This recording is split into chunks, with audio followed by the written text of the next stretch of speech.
What's up, everybody? Welcome back to the Super Fantasy Bros show. That's on the YouTube channel here at the Triple Play Fantasy Network. As always, I am one half of the team, Kevin Coleman, and I am joined on the show with Jacob, my co-host. Jacob, championship weekend's over. Did you take home any championships? How you feeling out there? I went 0 for 2, Kevin. And what hurts is that I benched Jamar Chase for the first time this season for his teammate T. Higgins. And I only lost by 30. And he put up a 50 burger. So if only I would have started Chase, I would have took home a title. So I'm really bummed right now, Kevin. How about you? That's going to stick with you, Jacob. That's one of those ones that's going to stick with you for a while there. It hurts. I went 1 and 2 actually, excuse me. So I had two other one of the best ball ones that I won, but 1 and 2 basically in my dynasty leagues. I should have. I needed 30 points from Big Ben and Deontay, and I did not get that. I was close, but I ended up losing at the end. One of the worst losses I've seen is someone lost not on that Najee run, which a lot of people on Harris run they lost. I saw someone losing that Bryant touchdown at the end of the Cleveland game because he had Bryant. So that's a tough one. But hey, we hope you won. Yes. I made my money back plus some and some best ball leagues as well. So that's, if you're in the positive, you're doing something right. That's right. And so, now that the season's over, especially if you're in a week 18 league, you shouldn't be in that. So if you are, get out of it. But what we're going to be looking at, we're going to be doing a bunch of different stuff. But on this episode, we're going to be talking about some dynasty values. We're going to be using a very good crowdsourcing website that has kind of popped up this year. And I think there's one that you should know about. And then we're going to still go on our DFS locks and our favorite game bets as always. But before then, we want to give a shout out to our affiliate with the Fantasy Points Media Group. Everything that they do is great. They're especially good at what they do. And they will be doing a 21 Triple Play 10 promo once the Super Bowl is over for you to get in there for DFS, gambling, basketball. There's all kinds of things they got going. So please check them out.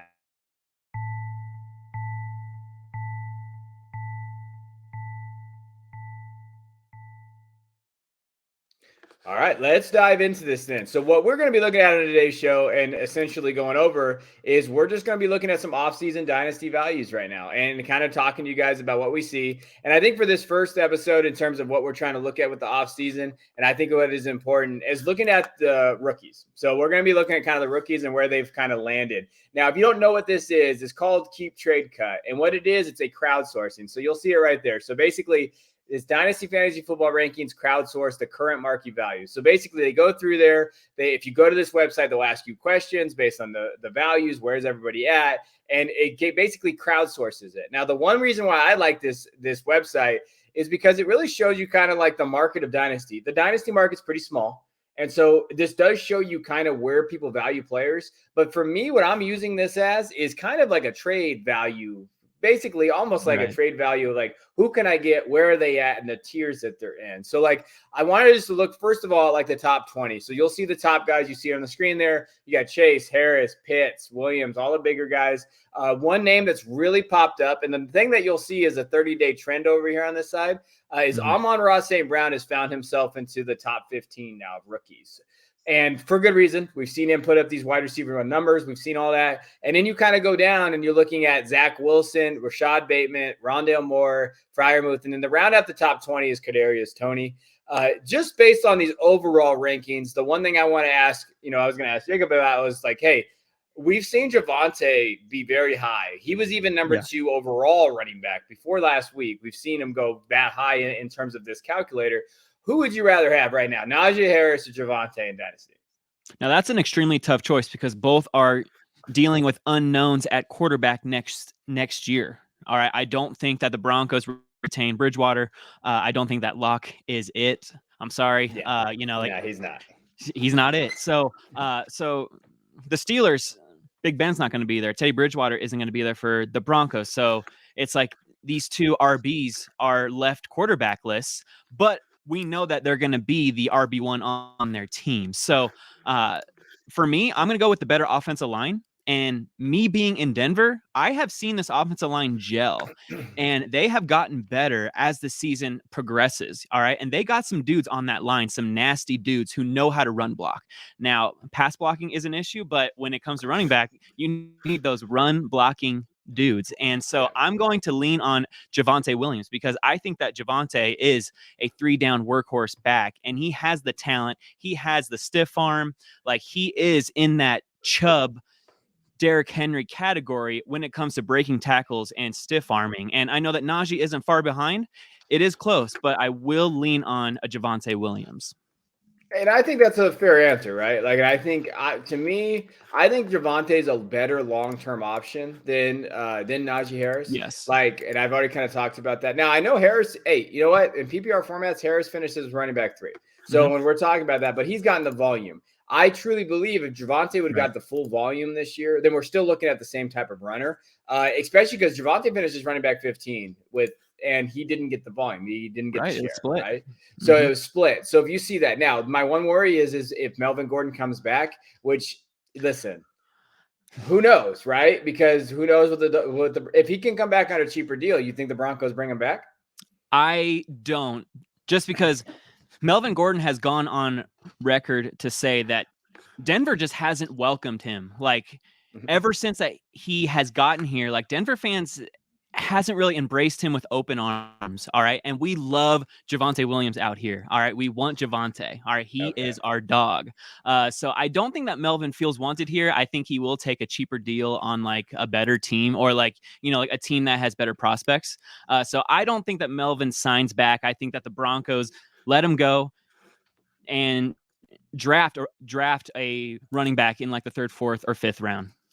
Okay. No, I think that's a fair option, right? So if he's gone, Javonte all day. And I think you start talking about Javonte being like a legitimate, when you're looking at it, a legitimate option in a lot of leagues, especially redraft, especially if he's the only one guy there. Now, what I will want to look at real quick and go through some of these things and see if anything catches your eye, for basically market value right now, Trey Lance is the number 1 quarterback. And so we've seen a trend go up where he's kind of jumped Lawrence and he's jumped Fields and Mac and Zach and those guys there. Do you have any problem with Lance being there? Because I don't. I think Lance is I love Lance. We've talked about him on the show. I did a thing on him. He would have finished as probably, I would say, almost QB1 if he wouldn't have had that rushing touchdown taken away. He would have had 30 fantasy points last week. And he didn't even have that good of a game. So I feel like Lance is the guy that you should have been trying to get recently. Any problems with Lance being there or any of these guys there?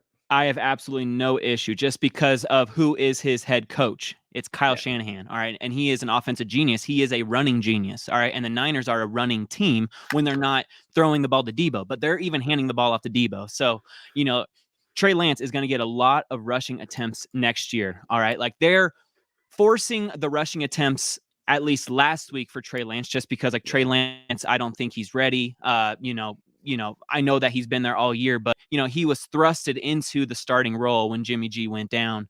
But Trey Lance with the full offseason to get the playbook and to get that running style down, I think he is head above heels above like the quarterback 1 in this rookie class. And then I agree that Justin Fields is second because I am hopeful that the Bears cut Matt Nagy and they actually hire a coach that suits his skills. What do you think about that, Kevin?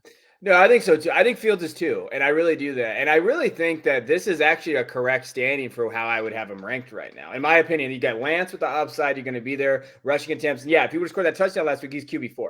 And he's right behind those top 5 guys. And you look at that. Justin Fields, I think when they do get rid of Nagy, they bring in maybe some offensive weapons. I saw Juju as a complete, maybe a spot, someone like that, maybe coming in, getting a discount there. Lawrence Lawrence, to me, his value is all over the place. His ADP is going to be so much history. We've done 3 mocks for triple play already. We've talked about him. And I've seen Lawrence go at the 112 all the way to the 301. Right. So it's going to be all over the place there. I will say this. I do think Zach Wilson's a value right now. So if you're looking at his value right now, he's QB5 in the class. He looks pretty good against the Bucks. As a starter in a super flex league, if you believe in Zach, he's very cheap right now. Right. He looked good against the Bucks, like you said. I mean, he had the Bucks beat if they didn't just kick that field goal at the end. So Zach Wilson looked good. If you have him in Dynasty, you should feel a lot better than how you were feeling before this week because Zach Wilson had struggled. Now he's a rookie, he's young, all right, and he looked good against the defending Super Bowl champion Buccaneers, which is very, very promising. And I think you're right, you can get him at a discount right now. Yeah, and he had no weapons in that game either. So if we're Nope. realistically talking about it, he had a bunch of guys out. Braxton, come on, Braxton Berrios. Listen, I Berrios. love you, Berrios, but you look like me. Okay, and he's getting those values there, and he's doing it. So in my opinion, like, you know what, if you can maybe go get him based on where he's at and in startups and right now in trades, I didn't hate it. But I'm going after Lance. I want to go to running backs really quickly and just talk about this. You know, you have Najee, you have Javonte, you have Elijah Mitchell, Travis Etienne, Michael Carter rounds out your top 5. You know, when you get a little bit down there, I love Nwangwu for Minnesota and those guys. But in my opinion, you know, those are probably the top 5. I do love Ramondre Stevenson, too. I do think that he's going to have some value.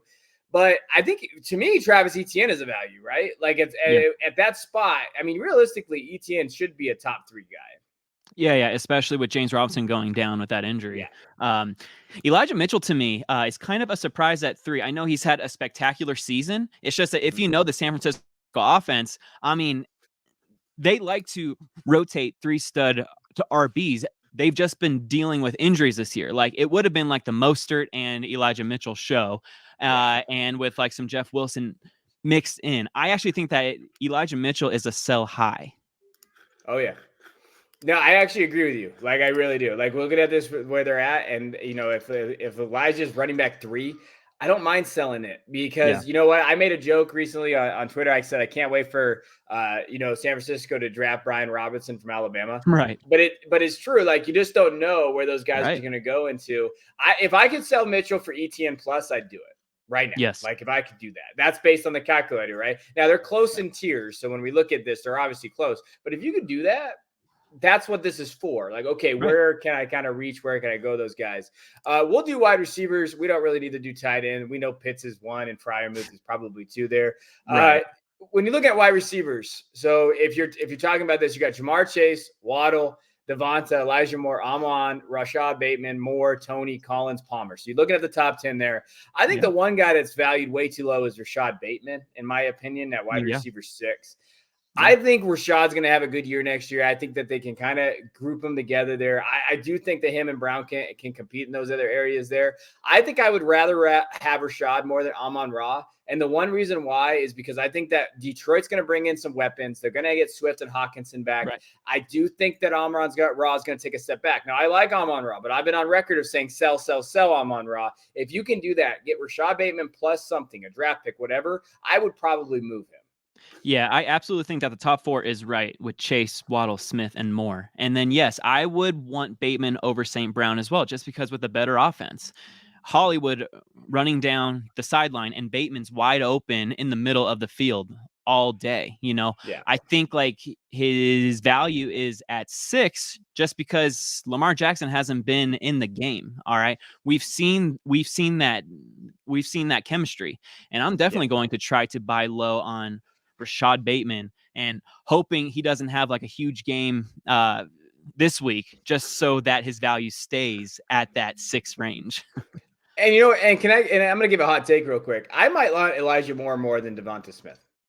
Okay. I'm going to be honest. I don't love that Eagles offense. I don't love how they've been using him. And with Goddard there, if they're going to bring Hurts back, we haven't seen Devonta elevate his game into that, what I thought was going to be a wide receiver 2. If Elijah Moore's a wide receiver 1 on the Jets and you look how he's kind of done it. Yeah. Listen, I might not hate going and trying to grab Elijah with Devonta and maybe go get him and see if you can. Like, I think that there's some value there. Elijah Moore is the very reason why I'm not worried about Zach Wilson. Like, I love that target for a young Zach Wilson. I think that they will have plenty of success in 2022 and 2023. All right. And I agree. I do think so too. So when you're looking at, so for example, when you go through the calculator, just to show you guys, you'll see Devonta right here. So Devonta right now is ranked in tier 9 and they have tiers throughout. He's actually ranked ahead Stephon Diggs right now in Dynasty.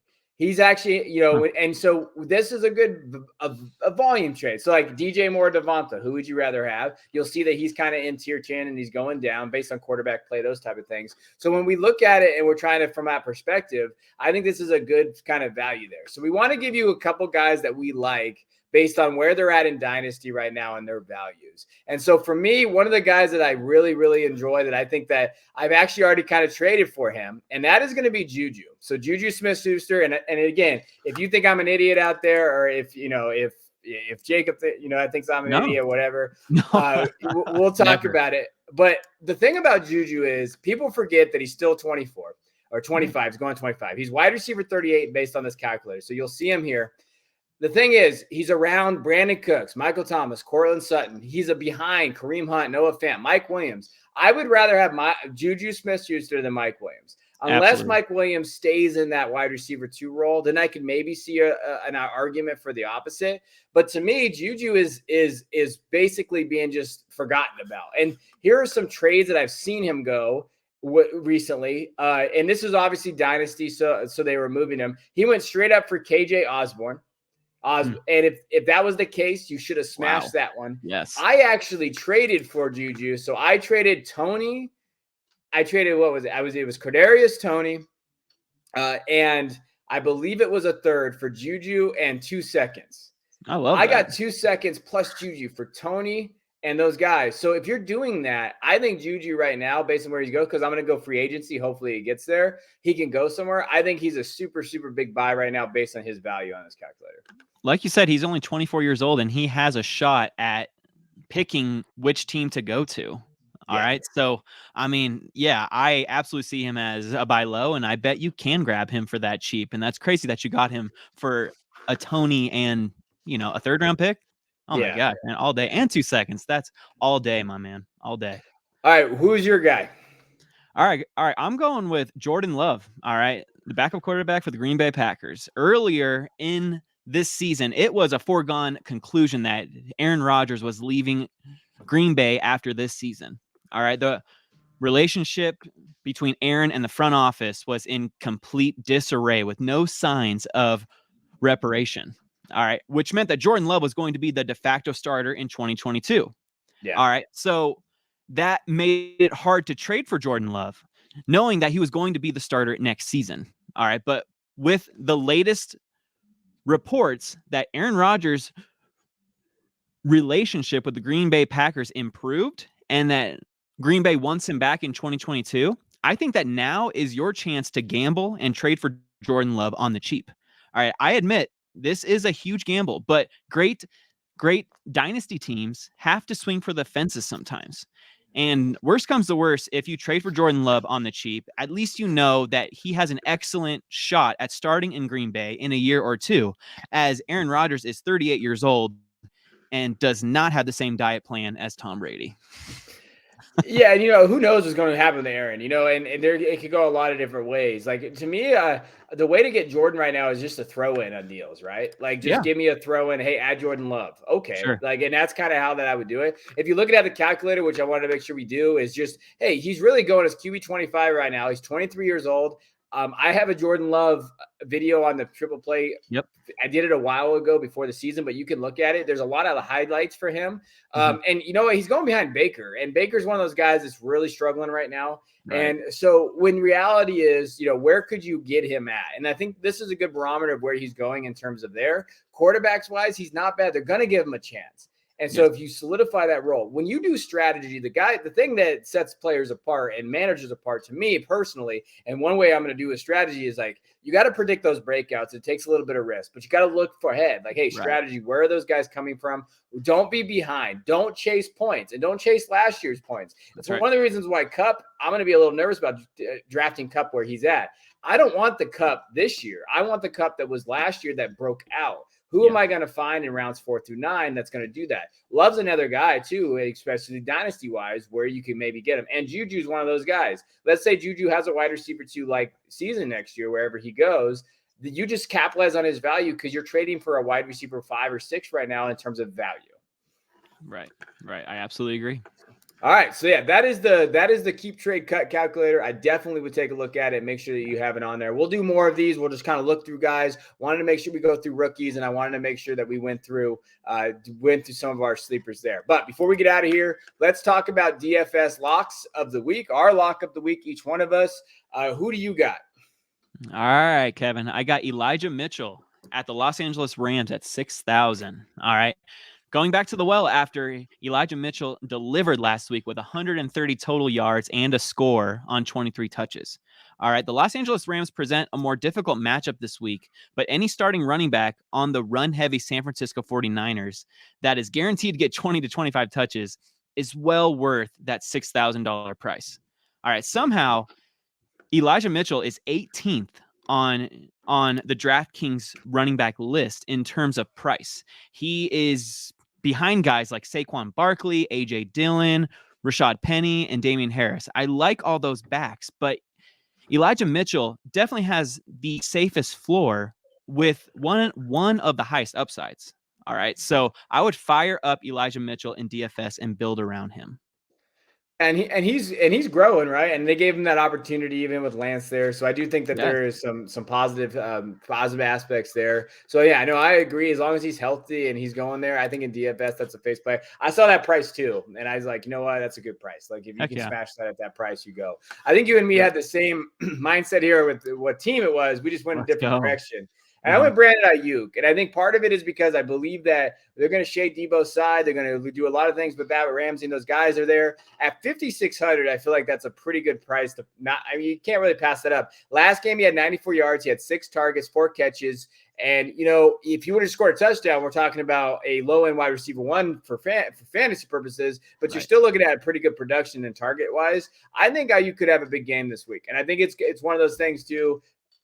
I like the game script. I like what's probably going to happen to him, but some play action passes. Again, Jimmy or Trey kind of just depends on what's going to happen there. I know they've been kind of up in the air about that, but either way, I think Brandon's going to get some targets. So now I'm going to follow the targets and follow the volume. I love that, man. 6 targets. You got to follow that. And, Elijah Mitchell is going to set the tone and open up that passing game. So whether it's Trey Lance or Jimmy G starting, I think that Ayuk has a good game. So that's a great call, Kevin. All right, let's go to our favorite bets. So let's talk about our favorite bets and hope we win here. I know you won last week as well, right? Let's go. I think you're 2-0, aren't you? I'm 2-0, man. I got the Miles Sanders over 50 yards, and I got the Bengals plus 5.5. So I'm feeling good, man. Yeah, so listen to him, not me. All right, so who do you got this week? All right, I got the Tampa Bay Buccaneers minus 7.5 versus the Carolina Panthers. Over their last 10 games, Tampa Bay is 7-3 while going 6-4 against the spread. All right, the Carolina Panthers are in a downward spiral, having gone 2-8 over their last 10 games and also 2-8 against the spread. All right, and not 2 weeks ago, the Buccaneers traveled to Carolina and annihilated the Panthers 32-6. All right, so even though the Packers clinched the NFC's top seed, the Buccaneers still can earn that number 2 seed, which would assure them a second home playoff contest if they win the first. All right, currently the Buccaneers have the number 3 seed, 1 spot behind the Rams. But if the Bucs beat the Panthers and the Rams lose to the 49ers next Sunday, the Buccaneers are the 2nd seed. All right, so with the number 2 seed at stake for Tampa Bay, look for Bruce Arians to play all of his marquee guys the whole game. So give me the Tampa Bay Buccaneers minus 7.5 at home against Carolina. I like that. I think that's a great call. And in terms of just production, where they're at right now, and the Panthers are reeling right now. They looked bad last week. Oh man, and it's going to be awful. There. Now I went the other way. You know what? Read my lips right now. This is the lock. I will not lose this bet. Okay. The Chargers are going to beat the Raiders. There is no shot. I know they're both playing for basically the playoffs. I know that the Chargers, they want to win. They're going to get in. The Raiders are fighting for their life. The Raiders have not looked great. Yes, they beat the Colts.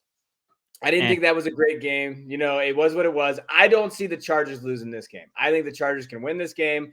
The Raiders played well the first time they played them. They played poorly in the first half, but I think this is where the Raider train falls apart. Now they've had the fact that they're even in this position after losing their wide receiver 1, after losing their head coach, after doing all those things is a testament to the Raiders.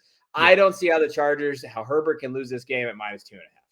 No, I mean the Chargers are favored by 2.5 points in Vegas. All right. The Chargers don't have to travel that far. It's only like a 4-hour drive from LA to Vegas. So, it's not like they're going to be jet lagged or anything. They're just going to drive over there. So I think that's an excellent bet. I kind of tend to stay away from the AFC West and the NFC West, when those teams in those divisions, like it's Yes. just a dogfight. But the Chargers are a much, much, much better team than the Las Vegas Raiders. So I like that bet too, Kevin.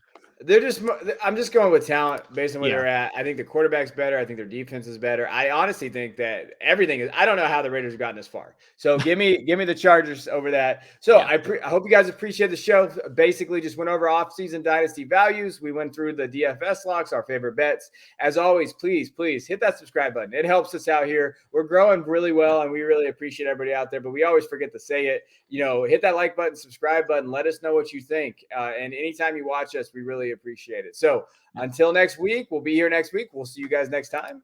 Thank you guys.